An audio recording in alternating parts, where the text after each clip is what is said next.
Hello and welcome to Rachel Horton, who's in Michigan in the USA.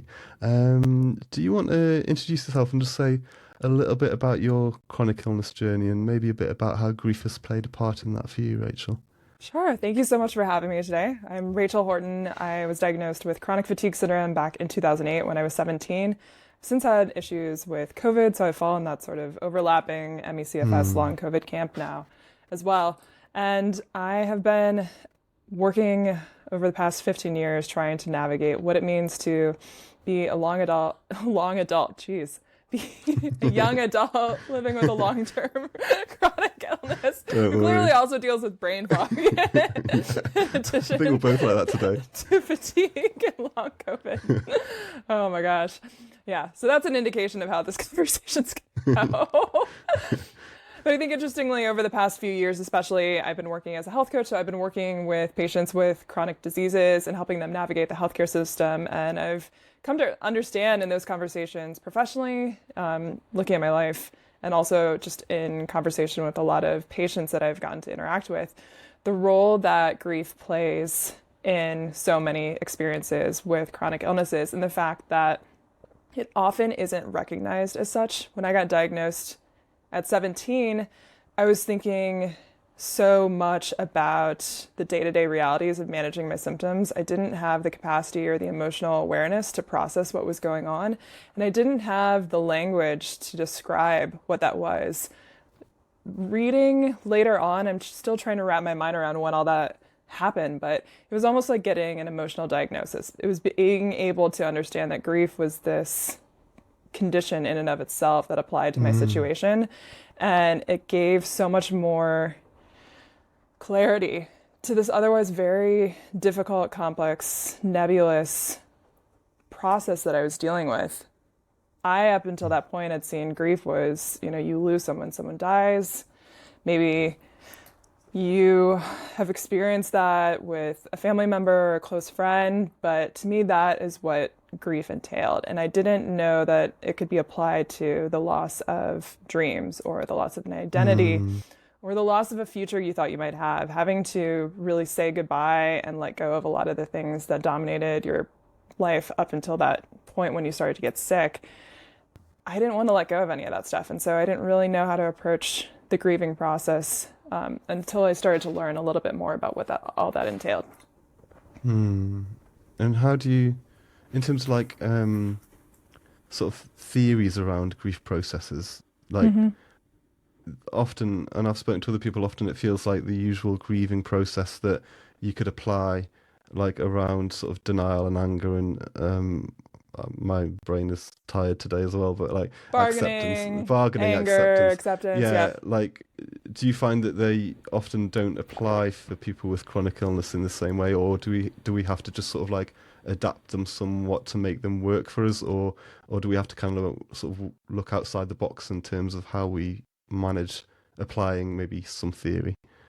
So as I understand it, the Elizabeth Kubler-Ross model of Hmm. denial, anger, bargaining, depression, acceptance can be applied in a number of ways, but it's not necessarily meant to be this linear process that you move from denial and then to anger and then to bargaining. And it's like once you've reached depression, you're at stage 4 or something. It's more Hmm. that these are all elements of the grieving process.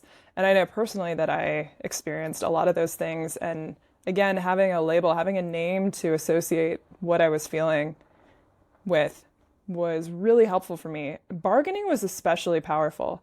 Understanding that I was essentially making these deals in my head of if I don't do this, if I eat in this really disciplined way, then it's going to pay off and I'm going to feel better. Or I'm going to sacrifice my social life and a lot of my relationships because it's Hmm. going to conserve my energy. And then in the end, I'm going to recover. I had made all these bets in my mind about what I had to do to be a good patient.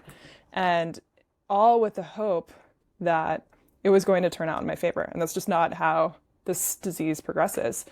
So I Hmm. think there are certain models around grieving that can be really helpful. However, one of the things I've also understood to be true in this case is that we're dealing with something called complex grief. So it's not as though there is just a one single defined incident and then you're trying to sort of work your way through that. It's that there are all these incidents over and over again. It's the Hmm. hope that you feel leading up to a new doctor's appointment, and then perhaps some dejection following that when you realize that they actually can't help you or they don't know what's going on.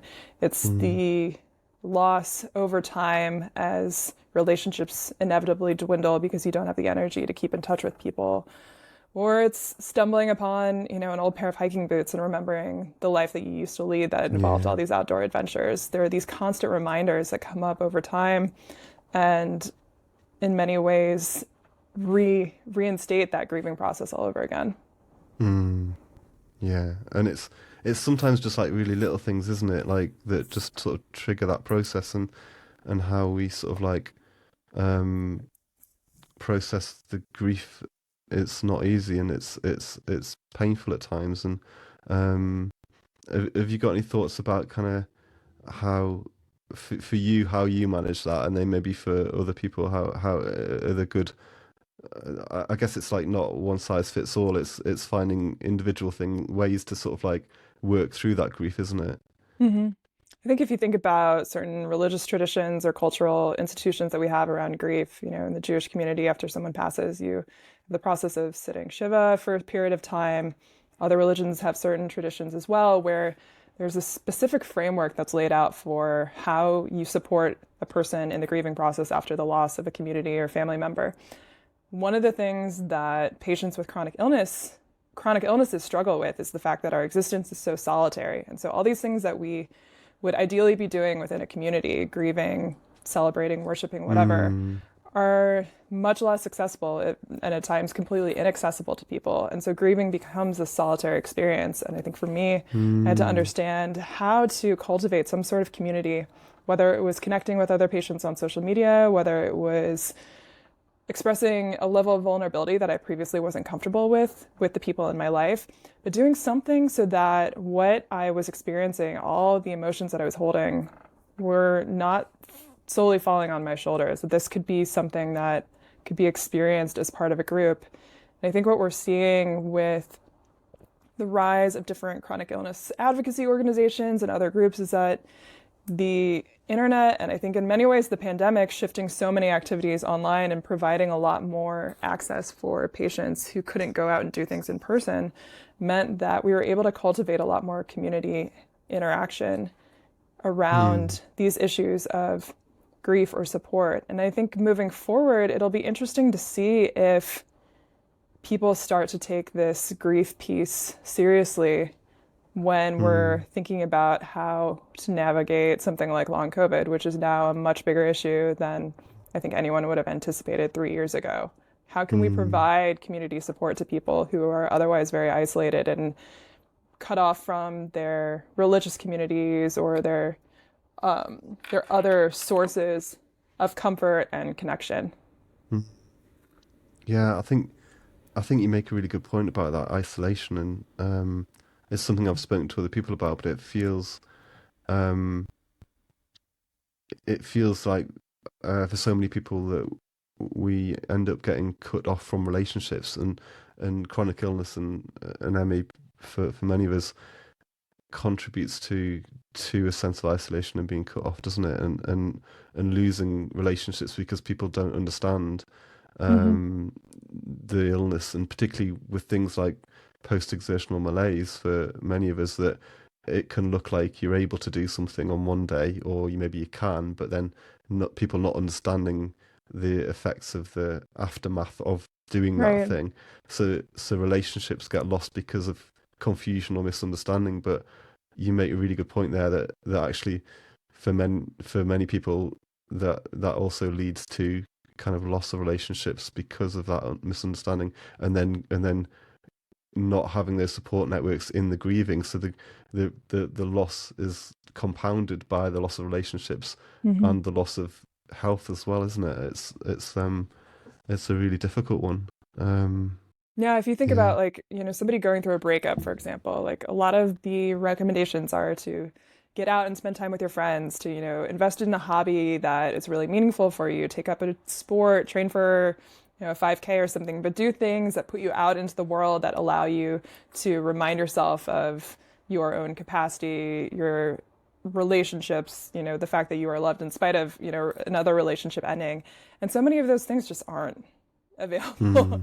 I naively, when I was younger, always thought that like, my stress relief would always be to go out for a run, to go train for a race, to do something that was really physically demanding on my body. And that can be very cathartic and powerful for people. We all know stories of people who've overcome incredible loss and hardship and taken that to training to climb Everest or whatever. And it's admirable, it's lovely, and it doesn't apply to a lot of patients with complex chronic illnesses like ME, CFS, and long COVID.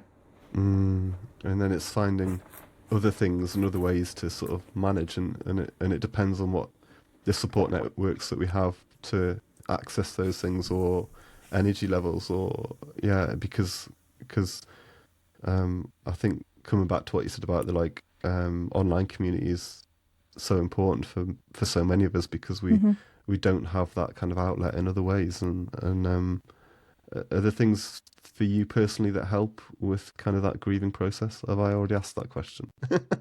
And you maybe haven't. I don't even know if I answered it. It's brain fog. I'm right there with you.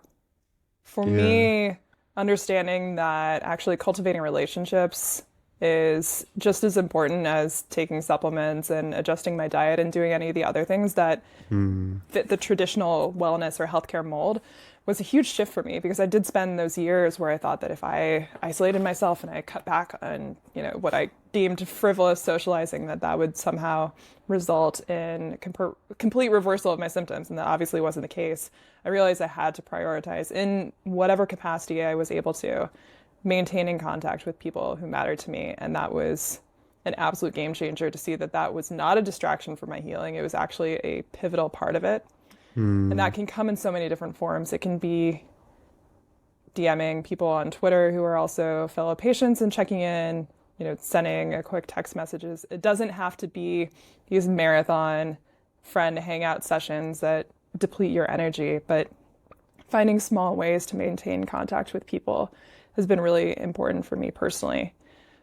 Another thing that's been helpful is just around the framework and the way we approach chronic illness. I spent so much time when I was younger focused on healing at all costs and not really thinking about what it meant to accept the current reality, not knowing what was going to happen in the future, but have a better and more accurate understanding of what I was going through and try and figure out what was possible within those constraints. I think it's really difficult when you're used to being high achieving and super active to adjust to this new normal and not approach that with feelings of resignation and defeat and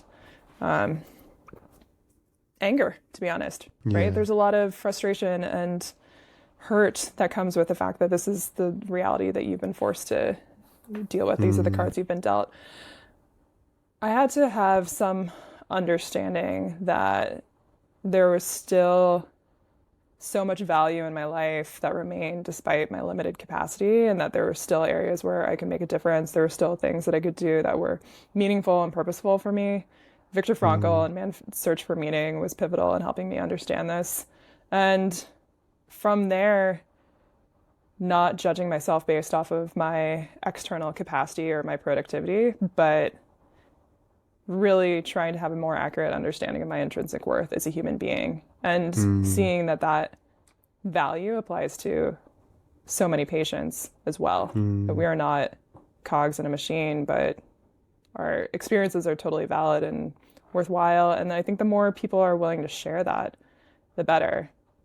And I think the last thing I will add as I continue to ramble on is that we have so much fixation on sort of getting through and overcoming the process. There's a lot of like warfare and battle imagery in our medical system. We have this like overcoming adversity paradigm that gets applied to illness. And so people are battling cancer, people are fighting whatever diagnosis they have. And if we can soften that a little bit and not be so obsessed with people coming through on the other side, and understand that there are a lot of people who are still in it, and that's not some failure on their part, that's not some lack of moral fortitude or character defect. That part is really important when you're thinking about grieving this. Yeah, we've talked on the podcast, Dov and I, about the the labels that we put on ourselves, and the idea of like the sort of being a chronic illness warrior, and how Yeah. like personally I really struggle with the term because you particularly with ME as a condition, you never feel like you can win against it. Right. So it's always a case of like um, two steps forwards, one step back often, or two, three steps back, or it just beats you down time and time again. And Hmm. the concept of sort of being a warrior is a really difficult one that I find. Other people are kind of like that term, and they're like Yeah. kind of sort of taking that on board, and I'm going to fight this and things like that. But it's having the willingness to almost like submit to the illness and be in a place where you can let it wash over you in a way, Hmm. and that's hard, and it's a real challenge because it's not an easy process to kind of like come to a place of acceptance, and then and then we can dip back into a place of anger as well about things, Hmm. and one of the themes that's come across um, through my different conversations that I've had on this grief process has been around anger and anger at the ableism within society, and it's really valid that people feel that, but it's also like a real challenge to live with that because we're only sort of like a tiny sort of like part of the world around us, and we can challenge ableism wherever we see it, and I think that's really valid and important that we do. But it's also kind of like finding a place where we can live with that anger as well, isn't it? And that's a really difficult thing to do when we're already like really ill to start with. Hmm. Yeah, Yeah. It's exhausting. yeah, yeah, yeah, And it's really definitely. understanding that there's so much value to be seen in sitting in this murky, amorphous land of chronic illness. So much of our Mm, healthcare dialogue is around like symptom onset to treatment recovery. mm, And, we're seeing outcomes as opposed to understanding the patient experience while people are still in it. And mm, because we don't have a good framework for understanding what it's like to live with something chronically and not get better and know that that doesn't mean that you didn't mess up as a patient, we mm, don't have we just don't understand that. We don't know what it's like, and it's so hard to grieve something then that's never ending. You're not yeah, looking at this like, well, it's going to be over at some point. I'm going to move on because you're yeah, still going to be in it. yeah. And I think that's one of the hardest things about um, living with ME and chronic illness is that um, there's not an end point in sight, and we can hope that in Hmm. the future there's like treatments, or um, there's developments in scientific research to find a treatment, but it feels like that's always so far away, doesn't it? That we're not kind of like anywhere close to that, so we've got to um, live with this sort of sense of hope, but that sense of hope's kind of like almost um, like a veiled hope in a way, isn't it? It's hard, and it's a real challenge. Um, Yeah, and I mean, I have been very lucky in that my situation has been much more moderate than many patients. I've mm, never been homebound or bedbound, but I've had my capacity limited severely, and that still comes with a lot of grief. So I know that for people who are even less functional than I am, that just compounds what they're going through. And mm, again, like we're seeing this onslaught of new research and potential treatments and mm, lots of really exciting developments in this world. People are finally getting a lot more attention and a lot more publicity around these mm, conditions. Patients are, I think, being heard a lot more, and yet there are still people who are suffering and will continue to suffer because we just don't have the speed of disseminating all this information and translating it into updates in medical care and all that stuff. So there's mm, that disconnect then with patients who are like, they want to be able to participate in these new cutting edge treatments. They want to be able to do stuff. And I think there's some grief there that happens when something's out there and it's just still out of reach. Mm.